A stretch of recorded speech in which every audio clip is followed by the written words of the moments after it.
नमस्कार नीमच। मैं हूं दीपक खतापिया और आप देख रहे हैं MP44 न्यूज। इस वक्त हमारी टीम पहुंची है पालसोड़ा विधानसभा क्षेत्र में, जहां पर दिलीप सिंह परिहार अपना तूफानी जनसमर कर रहे हैं। तमाम भाजपा के जनप्रतिनिधि पदाधिकारी पालसोड़ा विधानसभा क्षेत्र में घूम रहे हैं। किस तरह का पालसोड़ा की जनता का क्या कहना है, किस तरह का माहौल है, हम बात करेंगे भाजपा के वरिष्ठ नेताओं से कि आखिर विधानसभा चुनाव को लेकर किस तरह से तकदीर और तस्वीर देख रहे हैं। कुछ समय बाद मतदान नजदीक आ गए हैं। तो स्वागत है MP आपका। लगातार आप गांव गांव जा रहे हो, जनसंपर्क में भाजपा ने पूरी ताकत झोंक दी है। कांग्रेस से उमराव सिंह गुजर है, सीधा मुकाबला कांग्रेस से, क्या कहना है आपका? नहीं, कांग्रेस से मुकाबला है, बात सत्य है। परंतु जिस गांव में भी हम जा रहे हैं, भारी जन समर्थन जो है हमारे प्रत्याशी दिलीप सिंह परिहार को मिल रहा है।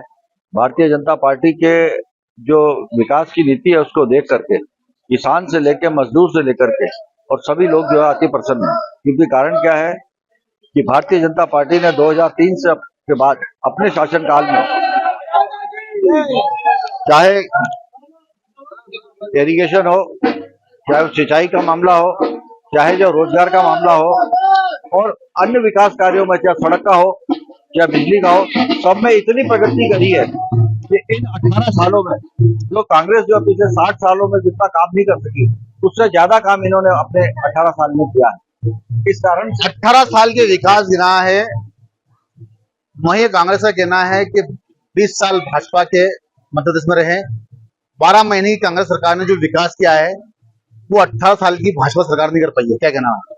बिल्कुल, मैं ये मानता हूं कि भाजपा ये कार्य नहीं कर पाई है। इसलिए नहीं कर पाई है कि कांग्रेसियों ने जो भ्रष्टाचार के कीर्तिमान स्थापित किए हैं, वो बिल्कुल सही बात है कि भारतीय जनता पार्टी कभी नहीं कर पाएगी उसको पूरा, क्योंकि कांग्रेस की नीयत हमेशा गलत रही है। उसने हमेशा बताओ लोगों को छला है और इसका परिणाम ये रहा है कि वो 20 सालों से सत्ता से दूर रही। जैसे तैसे उन्होंने सत्ता बनाई, लेकिन वो भी उन्होंने खो दी और खोने का सिर्फ एक कारण था कि वो पूरी सरकार आकंठ बताओ भ्रष्टाचार में डूबी हुई थी। जिस तरह से आपने कहा कि सत्ता बना नहीं पाए, कांग्रेस का कहना है कि हमने तो 2018 में ही सत्ता बना ली थी, लेकिन हमारे ही भाजपा के जनप्रतिनिधियों ने हमारे नेताओं को नोट के बंडलों पर खरीद कर हमारी सरकार गिरा दी। माननीय कमलनाथ जी ने कभी इसका प्रमाण दिया कि उन्होंने शिकायत कहीं दर्ज कराई कि ये जो खरीदे गए हैं ये वाकई में खरीदे गए हैं कि केवल अपनी दिलासा दे रहे हैं कि मैं झूठा आरोप लगा के भाजपा को बदनाम कर दूं। देखिए, ये देश की और प्रदेश की जनता जानती है कि शिवराज जी के नेतृत्व में मध्य प्रदेश बहुत तीव्र गति से विकास करा है। मेरे को याद है कि यहाँ पे 5 लाख हेक्टेयर केवल जमीन सिंचित होती थी 2003 के पहले, और आज आप जाके देखिएगा 45 लाख हेक्टेयर भूमि के ऊपर सिंचित हो चुकी है हमारी भूमि। जहाँ का किसान अन्नदाता हमें भर भर के अन्न खिला रहा है और कभी यहाँ पे अकाल नहीं पड़ रहा है। किसान की बात हो गई, मजदूर की बात हो गई, लेकिन नीमच नगर की बात करें, 40 वार्ड है वहां पे। 20 साल से भाजपा सरकार है, लेकिन आज दिन तक बंगला बगीचे की समस्या का समाधान नहीं हुआ है। प्रदेश के मुखिया शिवराज सिंह तमाम बार नीमच आए, उन्होंने एक ही कहा है कि जिस दिन हमारी सरकार आएगी नीमच में आके यही पूरी पार्लियामेंट बुलाऊंगा और इस समस्या का हल कर दूंगा, क्या कह रहे हैं? नहीं, बंगला बगीचा की समस्या का हल तो निकाला गया है। उसमें जो पैरामीटर्स बनाए गए हैं उसमें थोड़ी बहुत जो कमियां हैं जिसके आधार पर जनता को जो परेशानी हो रही है, तो वापस जो है उसको नए सिरे से उसकी कमियों को दूर करने के लिए जो हमारे मुख्यमंत्री जो प्रयास कर रहे थे, और निश्चित रूप से हम जीतेंगे तो उसके बाद जो है अब हम जो बचे हुए थोड़े बहुत उनको जो दिक्कतें आ रही हैं उनको भी सॉल्व कर देंगे। बाकी तो सारा जो है वो बंगला बगीचा की जो समस्या है वो सॉल्व हो चुकी है। उमराव सिंह गुजर कांग्रेस के अधिकृत प्रत्याशी हैं।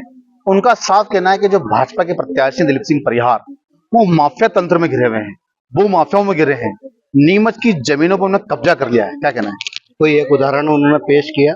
आरोप लगाना बहुत आसान होता है, लेकिन उसको सिद्ध करना, जनता की कसौटी पे कसना बहुत बड़ी बात है। जनता हर 5 साल के अंदर अपने जनप्रतिनिधि को कसती है उसके कसौटी के ऊपर, और उसके बाद ही उसको विजय बनाती है। मेरे को याद है उमराव सिंह जी ने बताऊं अपनी पार्टी, जिसे हम तो हमारी भारतीय जनता पार्टी को अपनी माँ समझते हैं, उन्होंने अपनी माँ समान कांग्रेस को छोड़ के निर्दलीय चुनाव लड़ा था, तो उनकी निष्ठाएं हमें मालूम है।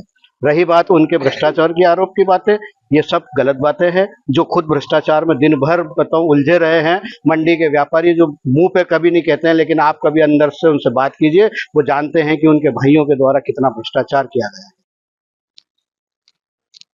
लगातार कांग्रेस हमलावर हो गई है क्योंकि कुछ दिन बाद मतदान है। कांग्रेस लगातार गांव गांव गली गली मोहल्ले में जा रही है और एक ही बात कह रही है कि भाजपा के कुशासन से जनता त्रस्त हो गई है, जनता परेशान हो गई है।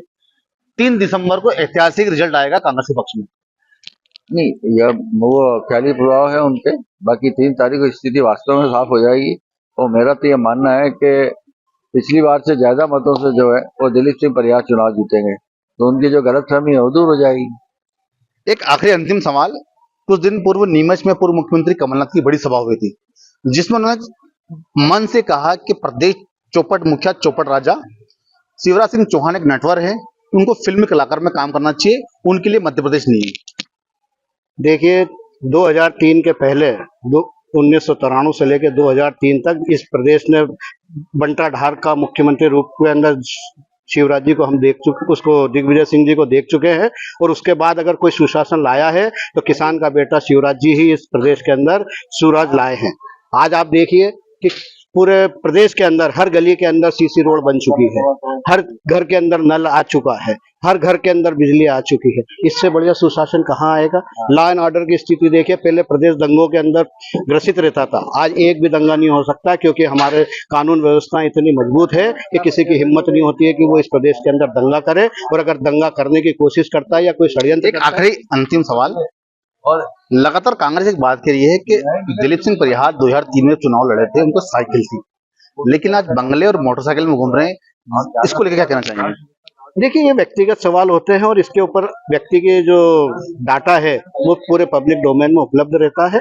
अगर उनको किसी प्रकार का कोई शक है तो वो इसकी जानकारी ले सकते हैं। इस बारे में मैं कुछ नहीं कह सकता हूँ। मैं ये जानता हूँ कि यही दिलीप सिंह परिहार है जिन्होंने अपने प्रथम चुनाव के अंदर जो भी उनका खर्चा बचा था वो इस पार्टी को सशर्त लौटा दिया था। और आज भी जनता ने उनको भर भर के बताऊं आशीर्वाद दिया है, नोट भी दिए हैं, वोट भी दिए हैं, और इस चुनाव में भी यही स्थिति है। इसका मतलब उनकी विश्वसनीयता आज भी 20 साल पूर्व ही बरकरार रही है। तो ये थे हमारे साथ में वरिष्ठ नेता राकेश भारद्वाज जी, आदित्य मालू, जिनका साफ कहना है कि 2003 से लेकर 2023 तक भाजपा का जो शासन रहा है उसमें गांव गली मोहल्ले में विकास हुआ है, और एक बार फिर 2030 में भाजपा प्रचंड महू से जीतेगी, वो प्रदेश में सरकार बनाएगी। लेकिन ये तो आने वाला वक्त ही बताएगा कि सरकार किसकी होगी और किसके सर पर सजेगा ताज। आप देखते रहिए MP44 न्यूज।